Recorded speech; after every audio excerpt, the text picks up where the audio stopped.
Oi, gente.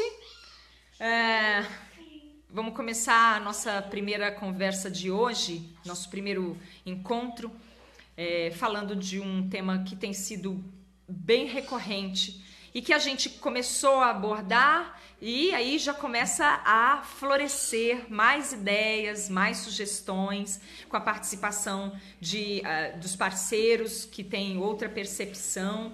E por falar em percepção, eu acho muito importante começar já dizendo o quanto tem sido um grande desafio a gente juntar pessoas para falar acerca de um mesmo assunto de forma coesa, de forma unida. Isso é elementar o que eu vou dizer aqui, mas é que eu acho importante a gente falar sobre o que é elementar também, como por exemplo, nós somos 7 bilhões no planeta, já somos mais, né? Mas ali catalogado certinho tá lá, 7 bilhões. Evidentemente não são todas essas pessoas dos 7 bilhões que se manifestam acerca das mesmas coisas, mas digamos que hoje nós tenhamos uma certa liberdade, por assim dizer, de nos expressar, de falar a respeito das coisas. Então, se metade desses bilhões resolverem se manifestar e dizer o que acham de certas coisas, a gente vai ter uma grande movimentação em volta de todas as questões e muitas conversas, muitos debates, né? Por que então que esses debates acabam sendo tão conflituosos? Eu entendo que a questão do conflito, ele se dá porque as pessoas esquecem que o que a gente está vendo daqui não é o mesmo que o outro está vendo dali. A história que eu tenho me faz ver esse objeto de uma forma. A história de cada um faz com que cada um veja esse objeto de uma forma singular. Os projetos de vida e objetivos de cada um vai colocar sob uma ótica e uma perspectiva específica cada um desses objetos. Então, dificilmente a gente vai conseguir concordar. E é por isso que é muito importante a gente saber discordar sem destruir o amigo, o colega ou o nosso interlocutor. É por isso que é tão importante a gente saber expor o que a gente pensa, defender aquilo que a gente acredita, entendendo que outras pessoas vão, às vezes, defender a mesma coisa de forma completamente diferente, sem se destruir, sem destruir o outro. Isso é muito importante, porque a gente vai discordar. Por exemplo, eu tenho um jeito de trabalhar e de defender a causa vegana que muitas pessoas vão se identificar e vão falar, eu gosto disso, eu também entendo assim. Então eu vou seguir essa linha, eu vou me posicionar dessa forma. Mas vai ter gente que vai me detestar. Vai ter gente que vai olhar e não vai se identificar com nada em mim, nem mesmo com a minha forma. Não vão se identificar com o meu tom, com a minha palavra, com o que eu digo, com a forma como eu vejo. E essas pessoas, elas às vezes pensam a mesma coisa, mas elas não vão se identificar com a minha forma de abordagem. E tudo bem. É por isso que eu acho importante que tenha ativistas da causa animal, por exemplo, com os mais variados tons e nuances. Porque assim a gente aumenta, a gente amplia a abrangência e a possibilidade de conseguir defender os animais. Um vai falar gritando, outro vai falar rezando, um vai falar em silêncio, porque em silêncio também se fala, outro vai falar esbravejando, outro sendo tão prolixo como eu sou. Mas é importante que a gente consiga coexistir, que a gente consiga entender que cada um tem uma sua abordagem e não é necessário destruir o meu colega porque ele aborda os assuntos de uma maneira peculiar. E aí o que acontece é que todas as vezes que a gente expõe alguma coisa, a gente soma algumas pessoas e afasta outras. Isso faz parte, a gente tem que entender. A gente tem que entender que abrangência e coesão e união não é unanimidade. União, às vezes, é só respeito. Eu sou artista plástica e muitas vezes eu visitei museus onde tinha obras de artes que eu não me identificava e nem apreciava. mas eu respeito, eu entendo aquele traço daquele artista, entendo a intenção dele, a motivação dele, o trabalho dele, e digo, esta obra é aquela obra que eu não me identifico, não consigo manifestar em nenhum aspecto um apreço, mas eu respeito a obra, eu entendo que aquela obra está onde deve estar. Não é necessário a gente ficar brigando e querendo desmerecer o trabalho do outro, desqualificar o trabalho do outro e entrar em guerras que ficam, dicotomias que ficam girando em círculo, que estão resolvendo o sexo dos anjos. Entendem que eu estou tentando dizer isso porque eu tenho visto trabalhos de parceiros que são extremamente dedicados, trabalhos que você percebe que a pessoa está fazendo aquilo com realmente acreditando naquilo de uma maneira bem plausível e que a gente discorda, mas ok. E às vezes um parceiro até entende e compartilha e gosta, mas ele vai fazer uma sugestão que precisa ser considerada, ainda que rechaçada. Então agora eu vou explicar por que eu estou dizendo tudo isso. Porque eu não sou uma militante, por exemplo, do movimento feminista. Eu não milito na causa feminista por algumas razões específicas. Uma, falta de tempo, porque eu priorizei a causa animal. Então não dá tempo para a gente querer fazer tudo. Se a gente quer fazer tudo, a gente não vai fazer nada direito. E então eu não milito na causa feminista. E outra questão é porque do aspecto que eu vejo e abordo, o ser humano tem uma chance muito maior de ter os seus direitos respeitados, mesmo que seja ainda em processo, reivindicados, enquanto os animais estão amargando um massacre inominável. E eles ainda não têm direito algum. Quem está tentando construir esses direitos somos nós, humanos, que dedicamos e muitas vezes transferimos os nossos direitos para eles, né, por procuração, para conseguir construir uma sociedade que respeite o direito dos animais. Por esta razão, eu milito na causa animal e não estou militando ativamente na causa feminista. Mas eu preciso deixar claro que a cada dia que passa, mais eu tenho respeito pelas mulheres que fazem esse trabalho tão necessário e tão importante, que é defender o direito das mulheres e desconstruir esse mundo machista e humilhante que vigora no mundo inteiro, em algumas partes do mundo de uma forma horrível e em outras partes do mundo de uma forma mais horrível ainda, hedionda. Por que eu tô falando isso? Porque numa das últimas lives que a gente fez, né, num dos últimos encontros, eu falei sobre a abordagem dos homens sobre as mulheres veganas. Especificamente me dirigi às veganas só para a gente conseguir concentrar o assunto, não dispersar demais. E mencionei um caso específico dos peões que desde a época da vaquejada, né, da gente lutando pela lei que proíbe a vaquejada, essa forma de tortura que está aí instituída como uma cultura podre.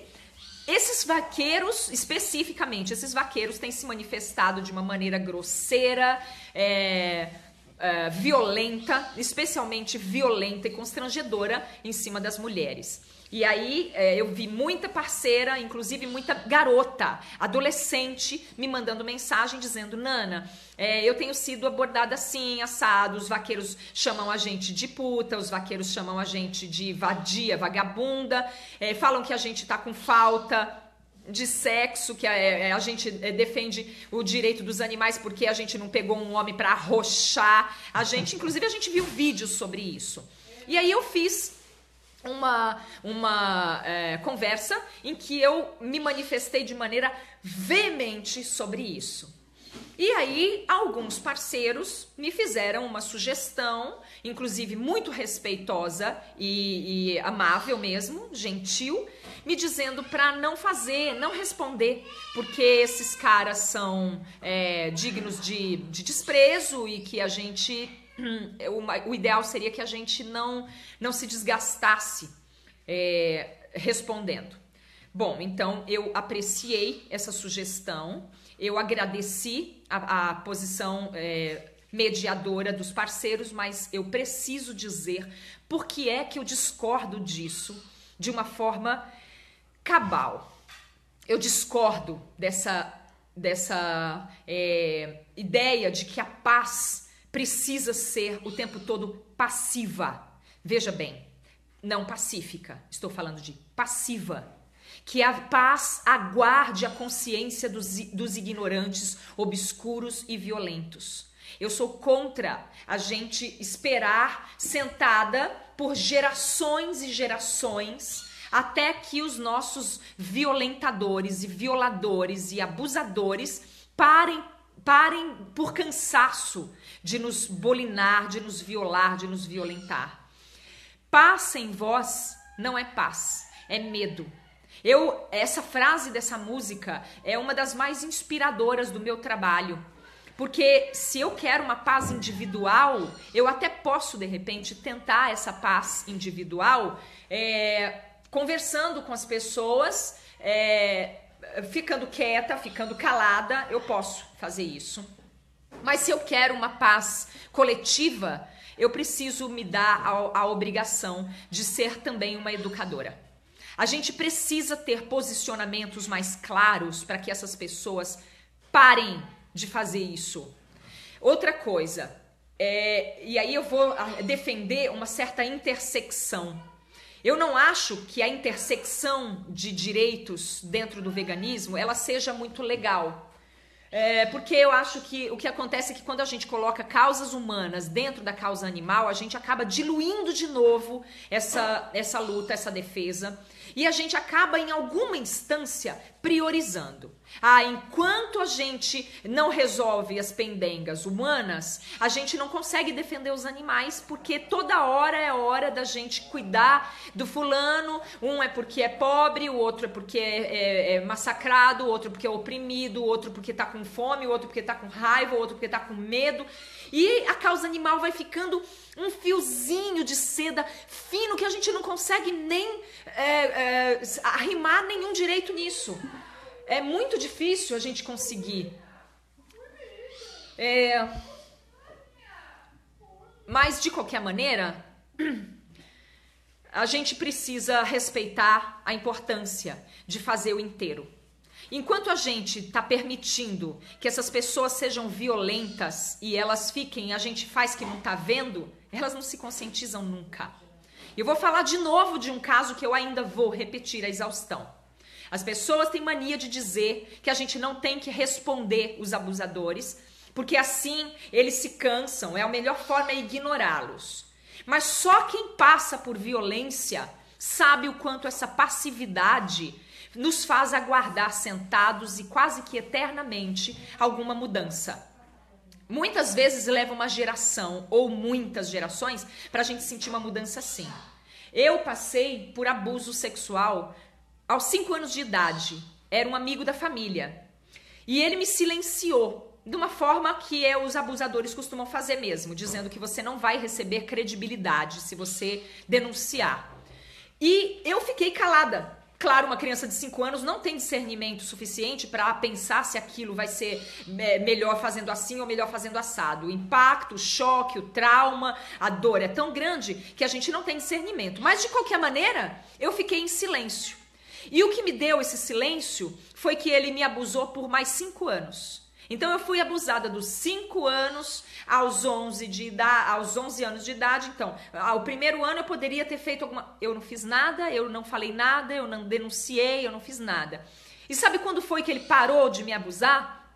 Quando eu tinha 11 anos e eu tava com a minha irmãzinha, que era bebê, no colo. E ele chegou, eu tava atrás da minha casa, a gente tava fazendo uma fogueira. E ele chegou e passou a mão no meu peito, de machucar mesmo, com força. E eu dei uma mordida no braço dele. Foi assim que ele parou de me abusar.